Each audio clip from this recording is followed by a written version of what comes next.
338페이지부터 주택임대차보호법이 나오죠. 그럼 이제 우리가 기존의 주택임대차보호법은 너무 자세하게 할 필요는 없다는 얘기죠. 그죠? 그래서 한 가지만 좀 신경 쓸 건데, 일단 345페이지 오시면 12번이에요. 그러니까 주택임대차보호법과 관련돼서 이론적인 문제가 나온다면 12번 같은 거죠. 다음 중 주택임대차보호법상 대항력 발생 요건인 주민등록이 유효한 공시 방법을 보기 어려운 거죠. 4번을 보시면 뭐가 정확해야 되냐면 전입신고가 정확해야 돼.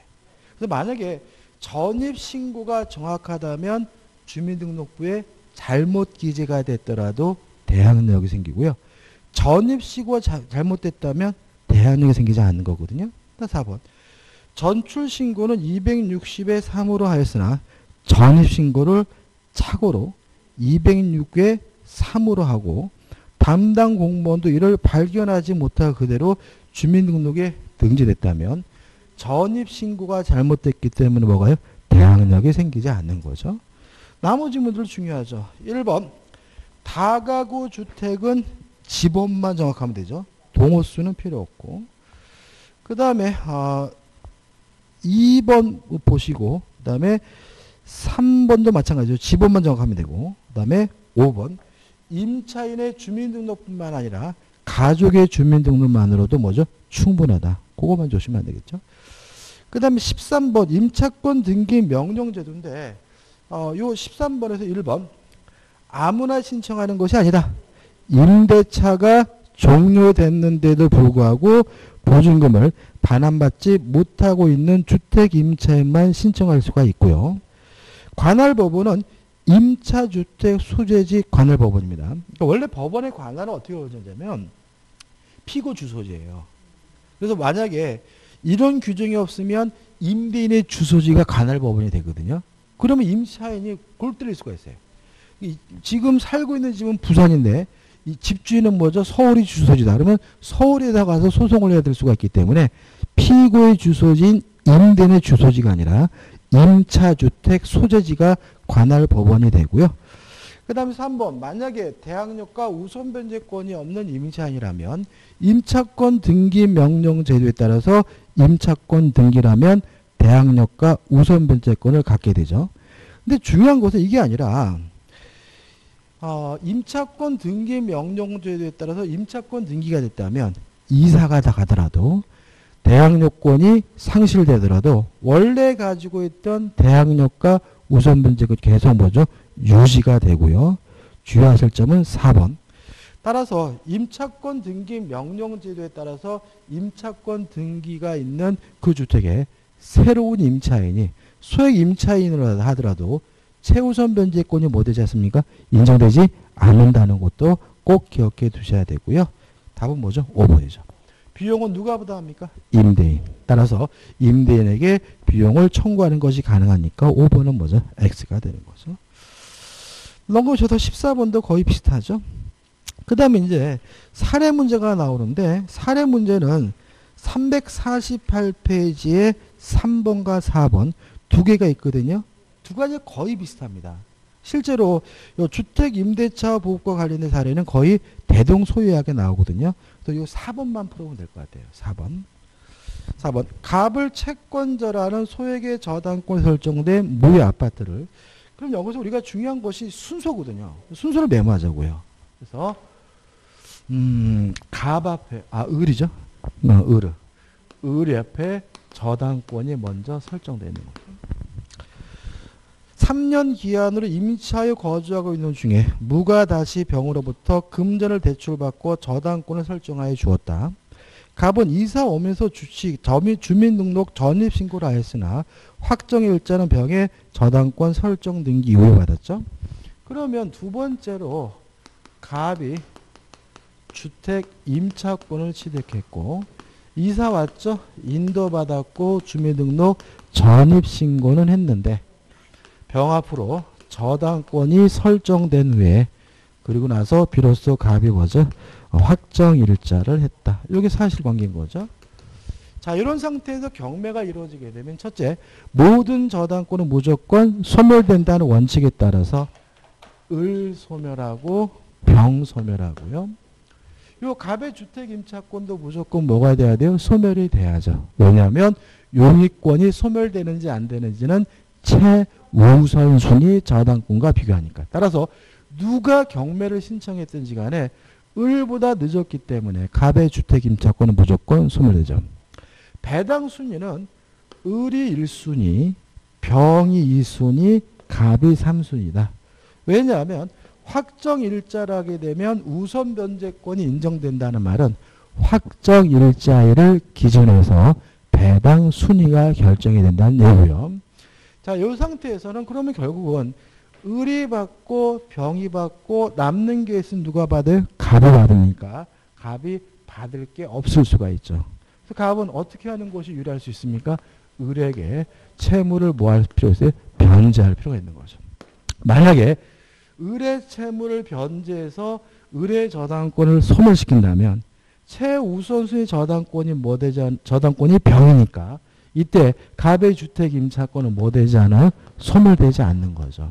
그러면 갑은 임차보증금 전액을 누구한테 돌려받으면 돼요? 경락인으로부터 반환받을 수가 있는 거죠. 참고로 언제까지 그러면 을한테 돈을 갚아야 되느냐? 이 문제에 대해서 우리 판례는 경락인이 경락대금 완납시까지라고 봅니다. 따라서 지금 경매가 진행되고 있으면 갑이 뭐죠?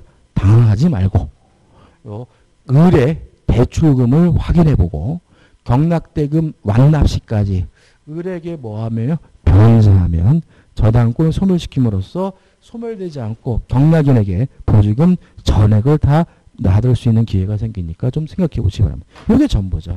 따라서 옳지 않은 것은 3번인데 병의 저당권 실행에 하여 경락대금에서 갑이 보증금에 관하여 배당받지 못한 때에는 경락인에 대하여 임차권으로 대항할 수 있다. X다. 왜냐하면 최우선순위 저당권보다 늦었으니까 무조건 소멸하고요.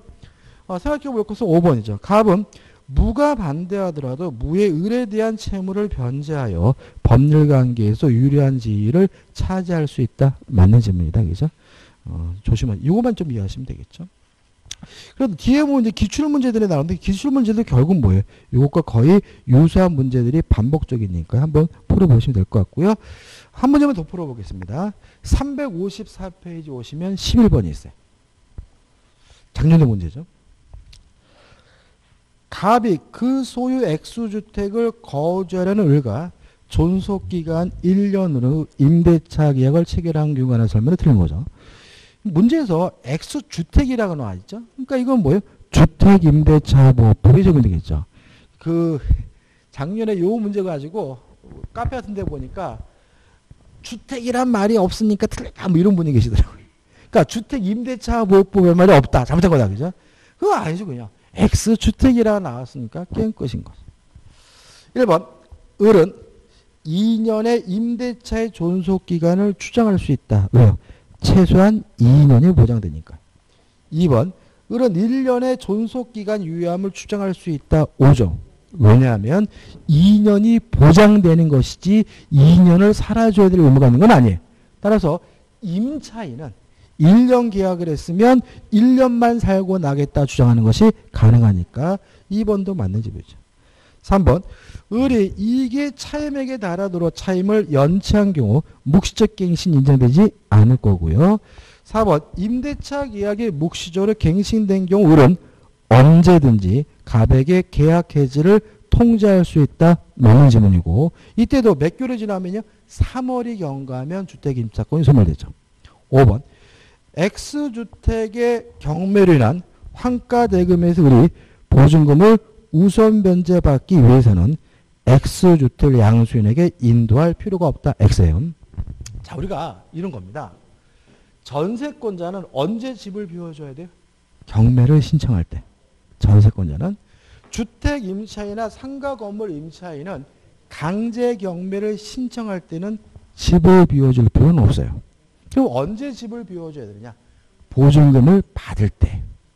보증금을. 따라서 보증금을 받을 때는 집을 비워줘야 되니까 보증금을 우선 변제받기 위해서는 양수인에게 뭘 해야 돼요? 인도를 해줘야 되는 거죠. 따라서 답은 뭐죠? 5번이 되는 거죠. 그 다음에 상가 건물 임대차 보호법이죠. 특별한 건 없습니다. 그죠? 1번 문제 풀어보시면 될 것 같고, 넘기셔가지고 2번, 3번, 4번 있는데, 특별한 건 없죠. 하나만 풀어볼까요? 2번 문제 풀어보죠. 2번. 상가 건물 임대차 보호법의 내용에 해당하지 않는 경우는 1번, 보증금 외에 월참이 있는 경우. 그럼 이거는 환산 보증금이죠. 그러니까 아까 우리가 주택의 경우에는 보증금을 월세로 환산했잖아요. 이때 뭐죠? 4%죠. 그죠? 그 다음에 상가는 월세를 뭐로 환산해야 돼요? 보증금. 이게 뭐죠? 환산 보증금입니다. 이때는 10%거든요. 10%. 그래서 월차임을 100을 곱한 금액을 보증금으로 환산하여 적용 범위를 적용한다. 맞는 질문이 되는 거죠. 그래서 우리가 보증금 더하기 월세 곱하기 100 이렇게 계산하면 뭐가 나오죠? 환산 보증금이 나오는 거죠. 그 다음에 2번 계약갱신 요구권이 인정이 되는데 아무리 길어도 몇 년을 넘지 못하죠? 10년이죠. 그죠? 따라서 임차인의 계약갱신 요구권은 최초의 임대차 기한을 포함한 전체 임대차 기간이 10년을 초과하지 않는 범위 내에서만 행사할 수 있다. 맞는 질문이죠. 이번에 그 주택 임대차도 4년이 아니라 10년 얘기가 나왔었어요. 10년.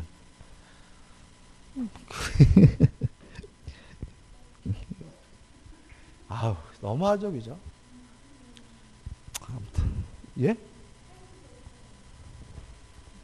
그러니까 보증금 끼고 팔면, 제가 세종시 살라 그런다 그랬잖아요, 그죠? 한 2, 3천씩 싸더라고요.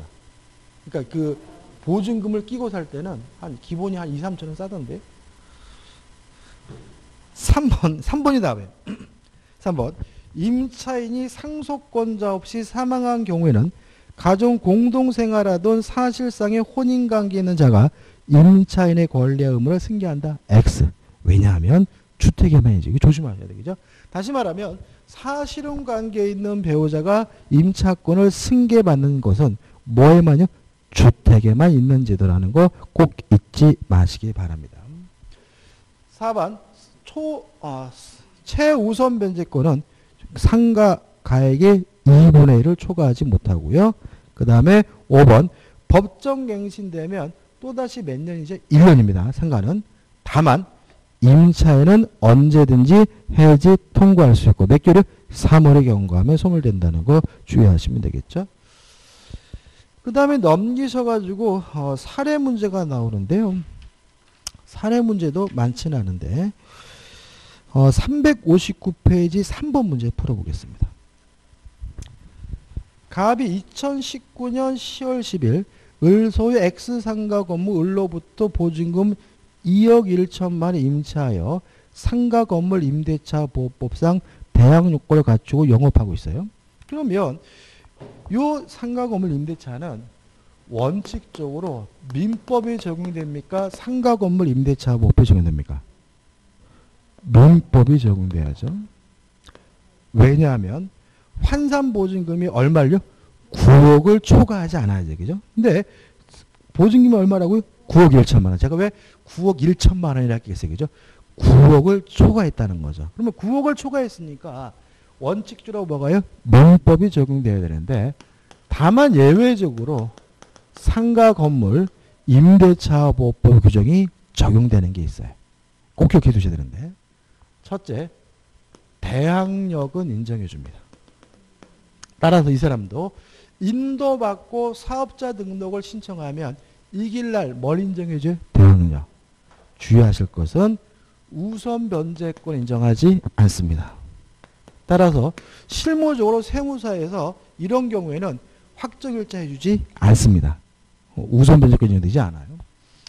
그 다음에 두 번째, 10년을 초과하지 않는 범위 내에서 계약갱신 요구권은 인정합니다. 그렇지만 1년이라는 최단 기간, 보장하지 않습니다.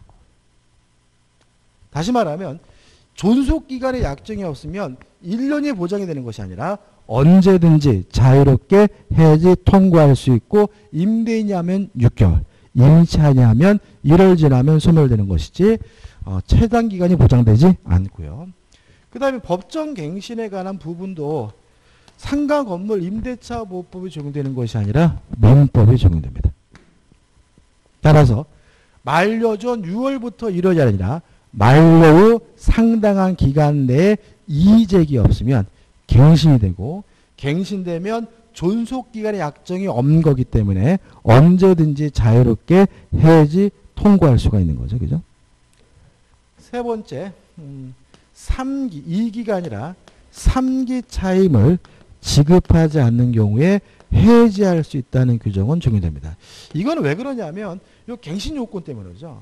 갱신 요건에서 임대인이 거부할 수 있는 경우가 뭐예요? 3기 차임을 연체한 경우 있는 경우잖아요. 그러나 요것 때문에 요것도 뭐죠? 적용해 주는 거죠. 그 다음 네 번째, 권리금 보호 규정도 적용해 줍니다. 규정도 적용해 준다. 꼭 기억해 두셔야 되겠죠? 따라서 틀린 것을 찾는데 5번을 보시면 X 건물이 경매로 매각된 경우 갑은 특별한 사정이 없는 한 보증금에 대해 일반 채권자보다 우선하여 변제받을 수 있다는 질문은 X다. 왜냐하면 우선 변제권이 인정되지 않으니까요. 나머지 것들 1번 10년을 초과하지 않는 범위 내에서 계약갱신 조건을 인정해줘요. 2번 읽어볼까요? 갑과 을 사이 임대차 기간을 6개월로 정한 경우 을은 그 기간이 유효함을 주장할 수 있죠. 을은 임대인입니다. 임대인도 임차인이 아닌 누구도 임대인도 그 기간이 유효함을 주장할 수 있어요. 왜요? 그죠? 최단 기간을 뭐 하잖아요? 보장하지 않으니까요. 무슨 아시겠어요? 그죠? 그러니까 이거를 을이 임대인이네, 임대인은 어쩌고 이렇게 하면 안 돼요. 그죠? 임대인도 임차인도 6개월의 유효함을 주장할 수 있는 거죠. 3번은 읽어볼 필요가 없는 것 같고요. 그 다음에 4번 임대차 종료 보증금이 반환되지 않는 경우 갑은 X건물의 소유지 관할법원에 임차권 등기 명령을 신청할 수 없다. 맞아요. 왜냐하면 민법이 적용되는 임대차니까 그죠? 임차권 등기 명령 신청을 할 수가 없다는 것도 주의하시기 바래요. 이해되시죠? 그죠? 이것도 기출 문제를 제가 조금 변형한 거예요. 그죠? 변형한 거지만 나오면 아주 잘 틀리니까 조심하셔야 돼요. 그 다음 넘겨보시면 이제 4번 해가지고 권리금 나오니까 한번 보시기 바라고 5번 문제도 풀어보시기 바랍니다. 자, 집합건물법이죠. 집합건물법에 대해서는 시험 문제 몇 문제 나오죠? 한 문제가 나옵니다. 한 문제. 한 문제가 나오는데 과거에는 서너 문제가 출제된 적이 있었어요. 왜냐하면 양이 좀 많아서요. 그래서 문제도 좀 드럽게 많아요. 문제가. 그죠? 그래서 361부터 79페이지. 왜냐하면 집합건물법이 양이 많고 내용이 뭐죠? 잡다하다 보니까 문제가 좀 많아요. 좀 골라서 풀어보자고. 그래요. 골라서. 풀지 말자고요? 자, 골라서 풀어보자고요. 자, 일단 360페이지 3번. 3번 문제. 363번. 자, 별표 보자고요. 자, 집합건물법에서 첫 번째 중요한 것이 뭐예요? 의결정족수에. 자, 오른쪽 상단에 뭐가 있습니까? 표가 있죠? 표가 있는데 추가할 게 하나 있어요. 옆에다가 메모하면 전원의 동의가 필요한 경우. 그러니까 지금 과반수가 있고 4분의 3이 있고 5분의 4가 있잖아요. 근데 전원의 동의가 필요한 경우 두 가지. 절제, 소집 절차의 생략이죠. 관리단 집회 소집 절차의 생략은 뭐가 필요합니까? 전원의 동의가 필요하다. 그 다음에 두 번째 공용폐지입니다. 예를 들어 가지고 아파트 관리사무소는 공용 부분이잖아요. 근데 그 공용을 폐지해 가지고 상가로 분양하고 싶어요. 공용 폐지는 뭐가 필요하죠? 전원의 동의가 필요해요. 두 가지는 전원의 동의가 필요한 거죠. 자, 문제는 보시면 집합건물의 소유 및 관리 등에 관한 법률상 의결사항 중 구분 소유자 및 결의권의 4분의 3의 찬성을 필요로 하지 않는 경우죠. 1번 행위 정지 청구죠. 다시 말하면 2번 사용금지 청구나 4번 경매 청구나 5번 전유분 점유자에 대한 인도 청구나 2번 전유분 사용금지 청구를 다 뭐가 됩니까? 4분의 3회. 그죠? 그렇지만 의무 위반에 대한 정지 청구는 통상의 집행결이기 때문에 답은 뭐죠? 1번이거든요. 요것만 좀 주의하시면 될 것 같아요. 그 다음에 또 뭘 볼 거냐면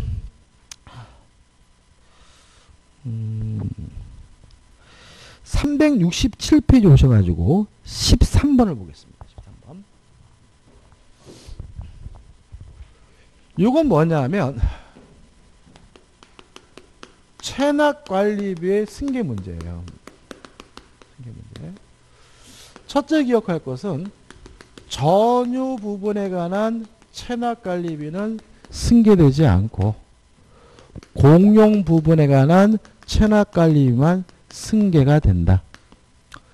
유의하실 것은 만약에 아파트 관리 규약으로 전유 부분에 대한 체납관리비도 승계된다라고 규정을 두고 있었다면 규정은 무효다. 따라서 이 관리 규약에도 불구하고 뭐만요? 공용 부분에 대한 관리비만 승계된다. 세 번째, 연체료, 지원배상금 뭐 되지 않죠? 승계되지 않는다. 그죠? 이 세 가지 꼭 기억해 두셔야 되고요. 자, 13번 문제 보시면 틀린 것은 1번. 전 구분 소유자의 특별 승계는 체납된 공용 부분의 관리비는 물론 그에 대한 연체료도 승계된다. X가 되는 거죠. 답은 뭐죠? 1번입니다. 연체료는 승계되지 않아요. 2번 재건축 결의는 5분의 4입니다. 그 다음에 3번 우리 판례인데 자 원칙적으로 관리단 집회는 관리단은 구분 소유자의 모임이죠.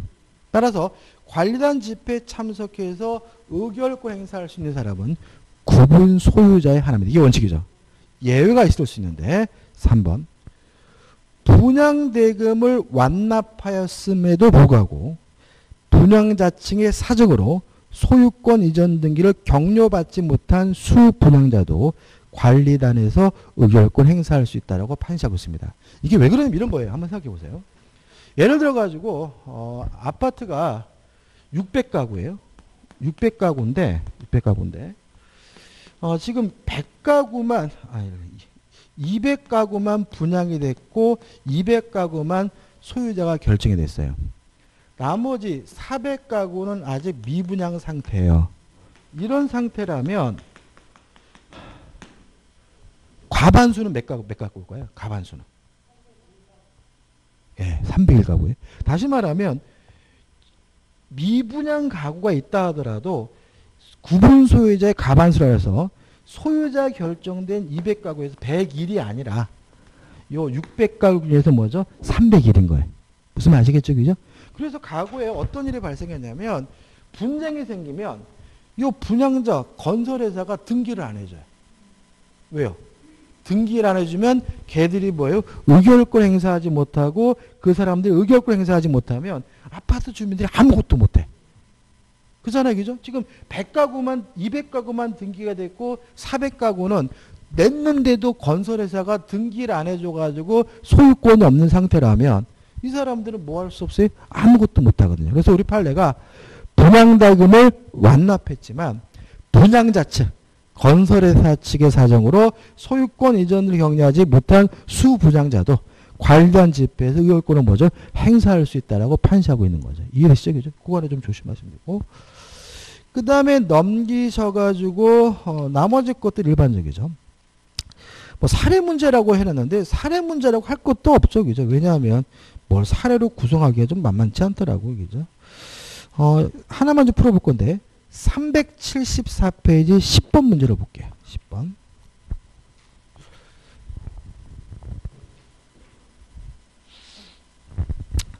자, 담보 책임에 관한 부분이거든요. 근데 이게 집합건물법상 담보 책임에 대해서는 좀 지역적이에요. 근데 이게 잘 안 내려야 되는데 개정된 지 몇 년 안 됐어요. 그래서 개정된 지 한 3, 4년 됐기 때문에 여기서 가끔 문제를 내요. 그래서 요 문제 정도는 좀 기억해 주면 좋겠어요. 그죠? 1번. 건물을 건축하여 분양한 자만 구분 소유자에 대하여 담보 책임을 진다. X. 왜냐하면 원칙적으로 분양자가 담보 책임을 지지만 쉽게 말하면 분양자가 망하면 시공자도 담보 책임을 져요. 2번. 시공자의 담보 책임 중 손해배상 책임은 분양자에게 회생 절차 개시 신청, 파산 신청, 해산, 무자력 또는 그 밖의 이해 준하는 사유. 이게 뭐예요? 망하면이죠. 그죠? 분양자가 망하면 그 범위에 대해서 구분 소유자에 대한 이해 준하는 사유가 있는 경우는 진다라는 말은 분양자가 망하면 누가요? 시공자도 담보 책임을 부담한다는 얘기입니다. 따라서 2번 때문에 1번이 뭐가 되죠? X가 되는 거죠. 3번 시공자가 이미 분양자에게 손해배상을 한 경우에 그 범위에서 구분 소유자에 대한 책임은 어떻게 해요? 면하게 되고요. 4번 분양자와 시공자의 담보 책임에 관한 이 법과 민법에 규정된 것보다 매수인에게 불리한 특약은 효력이 없다. 맞아요. 자, 이게 무슨 말이냐면 민법에 규정되어 있는 담보 책임에 관한 규정은 임의 규정입니다. 특약으로 뭐 할 수 있어요? 달리 정할 수 있어요. 근데 집합건물법으로 하면 강행 규정으로 바뀐다. 따라서 집합건물법에서 오면 법에 규정된 것보다 수분양자에게 불리하면 뭐죠? 무효다.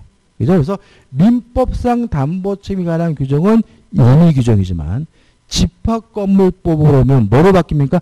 강행 규정으로 바뀌기 때문에 수분양자에게 불리한 특약은 뭐죠? 무효다. 기억해 두시고 5번 제척기간인데 뚜긋뚜긋이 나옵니다. 담보책임의 존속기간은 건물의 주요 구조부 및 지방공사하자는 10년이고 이게 왜 그럴까요? 자, 우리가 아까 매도인의 담보책임에서 물건 하자는 6개월이죠. 안 날로부터 6개월이죠. 실제로 생각해도 아파트를 분양받는 것도 사는 거잖아요. 그러니까 매도인의 담보책임의 규정이 적용되거든요. 근데 6개월은요. 눈만 깜빡 뜨면 그냥 6개월 지나가잖아요. 그죠? 너무 짧아요. 그래서 몇 년으로 늘려놓은 거예요? 10년으로 늘려놓은 거죠. 10년으로. 그죠? 10년도 솔직히 좀 짧은 것 같아. 왜 그러냐면 이게 구조부 및 지방공사의 하자가 10년 지나고 나서 발생하는 것도 있거든요. 그렇지 않습니까? 10년 동안 멀쩡했던 건물이 막 벽에 11년부터 막 벽에 금이 가고 막 땅에 뭐죠? 가라앉고 막 이럴 수도 있잖아요. 그죠? 저는 개인적으로 이거 너무 짧은 것 같은데. 10년인데 기산일은 언제부터 시작되느냐? 전유 부분인 경우에는 구분 소유자에게 용도한 날부터, 공용 부분인 경우는 사용 승인일 또는 사용 검사일입니다. 아무튼 사용 승인일부터 기산한다. 맞는 질문이죠. 시험에 가장 많이 나오는 것은 뭐죠? 5번이 가장 많이 나오죠. 아무튼 여기 10번 정도는 좀 기억해 주시기 바랍니다. 그 다음에 11번 재건축과 복구에 관한 내용인데 뭐 특별한 것은 없죠. 그래서 풀어봐야 됩니다. 11번 풀어보면 되는데. 자, 11번. 다음은 집합 건물의 재건축 복구에 관한 설명에다 옳지 않은 것은 1번 부근 토지 이용 사항의 변화에 의하여 건물을 재건축하면 그에 소요되는 비용에 비하여 현저한 효율의 증가가 있게 되는 경우에도 재건축 효율을 수 있다. 이게 맞습니다. 일반적으로 뭐냐면 이게 재건축할 때 안전검사하죠. 그래서 안전검사해가지고 통과 못해 좋은 거거든요. 안전하다고 통과되면 뭐예요? 재건축 못해요. 이게 뭐죠? 음마아파트. 그죠? 그 음마아파트가 제가 기억하기로 대치동 음마아파트, 그죠? 20년도 넘었어요. 그죠? 제가 30대 때 대치동 가면 그때도 음마아파트 뭐예요? 짓는다고. 근데 그게 참 재밌는 게 그게 그 뭐죠? 한보건설이잖아요. 정태수 회장. 그게 한보건설이거든요. 그래서 정태수 회장이 그 양반이 그 한보 비리 막 말하잖아요. 그 양반이 어떤 게 꿈이었냐면 100년간은 아파트를 짓는 게 꿈이었대, 그 양반이. 그래가지고 음마아파트를 100년 가게 튼튼하게 지은 거예요. 그래가지고 막 수돗물은 막 녹물이 펑펑 나오는데도 안전도 검사하면 뭐예요? 통과가 돼가지고 재건축 못하고 지금도 못하고 있죠, 그죠? 한 40년 돼가는 것 같아요. 40년, 한 35년 돼가는 것 같아요. 그러다 보니까 추가된 거예요. 그러니까 안전도 검사를 통과했더라도 부근 토지 이용 사항을 봤을 때 음마아파트 떨어지죠, 그죠? 그러니까 지금 보시면 이게 안전하더라도 이거를 재건축하는 게 훨씬 더 뭐죠? 효용이 증가하는 거잖아요. 그럴 때는 뭐죠? 재건축 교회를 할 수 있다라고 또 이것도 개정한 거야. 이해되시죠? 그런데도 못하고 있어요. 그런데도. 그 다음에 2번. 자, 의학 인류수죠. 몇 분의 몇입니까? 5분의 4나. 조심할 것은 이 5분의 4가 전체 주민의 5분의 4가 아니라 각 건물별, 각 동별 5분의 4라는 거 기억해 두시기 바라고요. 3번 물론 상가 건물의 재건축도 뭐죠? 중요해 되겠죠. 그죠? 그 다음에 4번 재건축 내용을 변경하는 결의는 서면으로 결의할 수 없다. X. 결의 방법엔 제한이 없어요. 뭐 문서로 할 수도 있고, 아니 서면으로도 할 수 있고 대리인을 통해서 할 수 있어요. 보통 질문 나올 때 서면으로 결의할 수 없다. X 이렇게 나오고 대리인을 통해서 결의할 수 없다. X. 서면으로도 결의할 수도 있고 무엇을요? 대리인을 통해서도 결의할 수 있다는 거 주의하시기 바라고. 4번이 답이죠.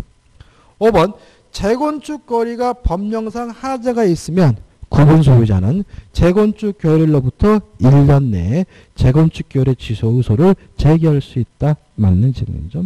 답은 뭐죠? 4번입니다. 음마아파트 지금 얼마죠? 한 20억 대네? 30억? 30억 대요? 아유. 그 정도 되는 것 같아요. 그 잠실 아파트들이 지금 40억, 50억 그러거든요. 재건축 끝난 것들이. 그러니까 지금 강남에 아파트 한 채 있으면 뭐예요? 부자. 인생 끝난 거죠. 그때 왜 안 샀나 몰라 저는. 제가 전에 말씀드렸나요? 제가 그 30대 중후반 때 아파트를 사야겠다는 막 그 중반 때구나 막 이래가지고 그 잠실 중앙 아파트를 갔어요. 근데 거기가 이제 저층 아파트고 연탄 보일러고 그 다음에 그 베란다에 샤시가 안 돼 있고 막 비닐가 막 찢어져 있고 이러세요. 그래서 왜 그러냐면 그때 당시에도 재건축 얘기가 나왔어요. 그러니까 벌써 한 20년, 30년 전이죠. 그러니까 이제 그 집주인들이 사는 게 아니라 세든 사람들이 주로 살고 있으니까 뒷주인 입장에서 어차피 때려 부시고 재건축할 거니까 손을 안 보는 거야. 그래서 갔더니 막 그냥 막 완전히 막 이래. 근데 그거를 그때 당시에 3억인가 3억 달러 그랬어요. 20년 넘었죠. 3억인가.